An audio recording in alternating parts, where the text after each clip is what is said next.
Gabriel encara a parede aflito. Ele não entende o que está acontecendo, porque aquilo não faz o menor sentido.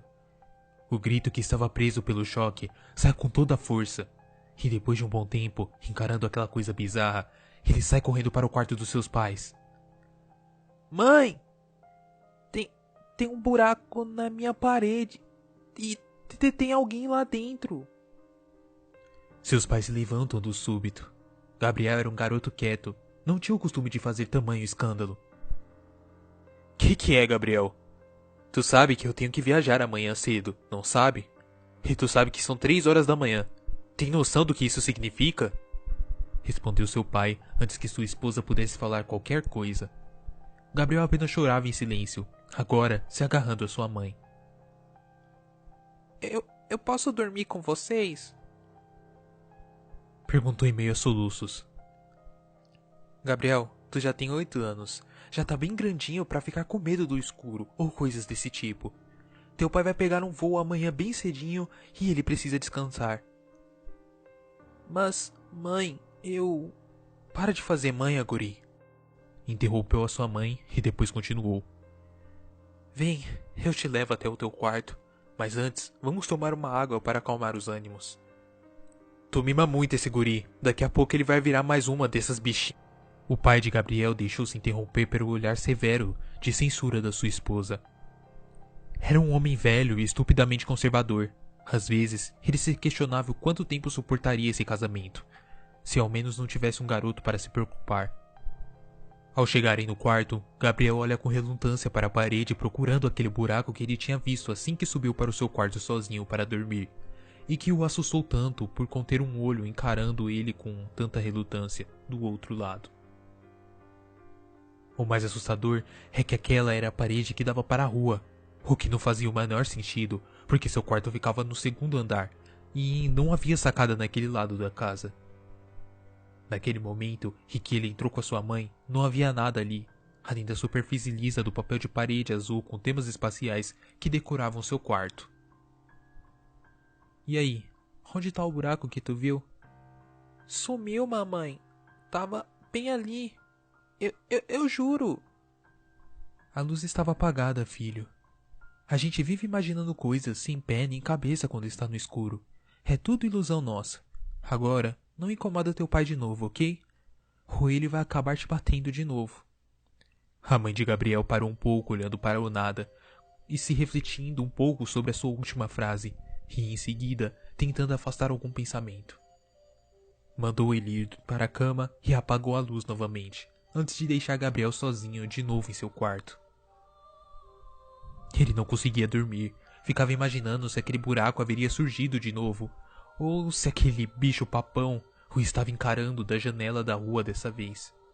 Ficava imaginando uma figura sem feições, apenas curiosa, o admirando da janela com enormes olhos, como se seu medo atraísse a sua atenção, como uma espécie de entretenimento. Ele detestava quando sua mente pregava esse tipo de peça. Isso era invenção da sua mente de criança, algo que escritores como Stephen King fazem para ganhar dinheiro. Apenas uma ideia que teve após o vislumbre de algo inexplicável, o qual sua mente tenta justificar e encontrar respostas plausíveis para as coisas que ele viu. Já chega, pensou ele. Abriu os olhos e virou a cabeça em direção à parede. Não havia nada lá, nem mesmo uma criatura medonha, o admirando da janela. Ele se sentiu momentaneamente aliviado, mas nem tanto. Ele sabia o que vira. Ficou vários segundos olhando aquele buraco que estava esperando ele, solitário, em uma altura que dava bem aos seus olhos, e percebendo que havia um olho de alguém lá dentro. Tá me espiando? Pensamento que causou um arrepio em sua nuca, só de lembrar. Seu alívio foi interrompido de repente por um som.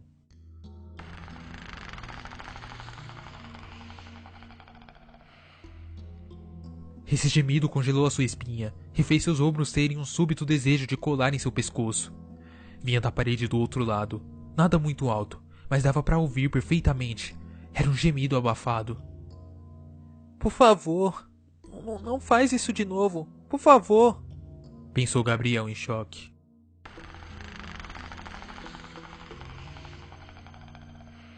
Ele Ele não sabia o que fazer. Sabia o que ia acontecer se irritasse seu pai, e não queria aquilo de novo. Além do mais, não queria estragar a sua viagem, pois isso o deixaria fora de casa por vários dias. Com sorte, até por mais de uma semana. Gabriel tomou coragem e levantou. O buraco estava na altura dos seus olhos novamente. Não era muito grande. Não conseguiria passar sua mão, por exemplo. Era o tamanho ideal para espiar e nada mais. Ao se aproximar pela primeira vez, o olho o encarava desesperadamente. Ele percebe que não se trata de uma criatura ou algo assim. É um olho castanho escuro, normal, dentro da parede. Não que isso tornasse a situação menos assustadora, mas sim mais intrigante. Tirando o fato que a parede onde o buraco estava agora dava para o corredor, ou seja, estava dentro da sua casa agora. Ele hesitou, mas andou até a porta e foi espiar o corredor que estava em meia luz, iluminado pela luz da sala que sempre deixavam acesa. Não havia ninguém ali. Com a cabeça já fora do quarto, Gabriel ficou tentando descer as escadas e ficar na sala iluminada até amanhecer. Mas lhe veio que talvez fosse isso que aquela coisa queria. Ali ao menos estava ao mesmo andar dos seus pais, então lhe ocorreu que ele poderia cobrir a parede e dormir de luz acesa. Embora, com certeza sua mãe brigaria com ele caso visse a luz dos seus quartos acesa. Bom, esse seria o menor dos seus problemas. Haveria de torcer para o buraco não trocar de novo de lugar. Bem devagar, ele recua e fecha a porta do seu quarto. Já pensando em usar o seu baú de brinquedos na vertical para tampar aquela coisa. Mas ao se virar para a parede, a porta lá estava exatamente de frente para o seu rosto.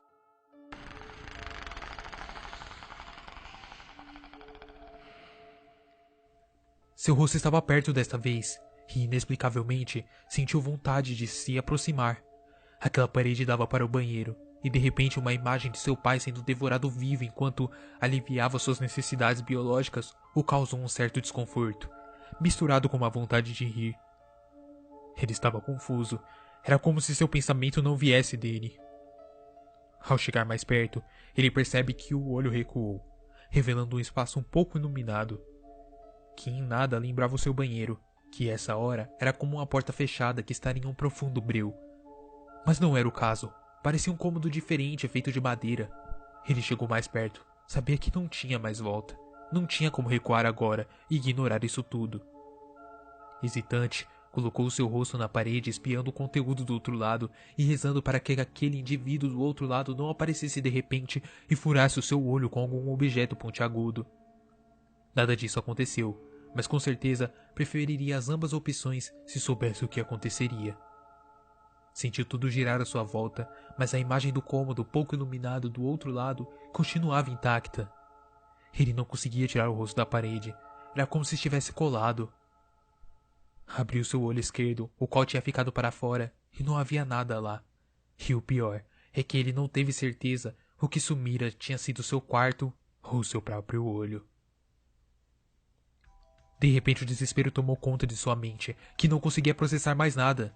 Ele sentiu uma língua tocar a sua orelha. Era fria e úmida, humana e ao mesmo tempo muito mais comprida que o normal. Outras começaram a acompanhar a tocar as suas mãos e pernas. Eram como cobras e vinham de todas as partes. De repente, uma delas começou a se enrolar e pressionar seu abdômen com força, enquanto as outras estavam entrando em seus ouvidos, estirando sua audição completamente. Era como se estivesse perdendo seu corpo por completo, mas sua visão do cômodo no olho direito estava intacta e perfeitamente nítida. Ele notou que sua esquerda do cômodo tinha uma porta que se abriu. Uma menina entrou por ela e fechou. Usava uma pequena camisola. Foi quando ela o encarou e começou a gritar, que a compreensão do que estava acontecendo tomou conta de Gabriel em uma onda de pavor. Mas quando tentou falar algo, ele percebeu que não tinha mais boca, e sua única exclamação foi: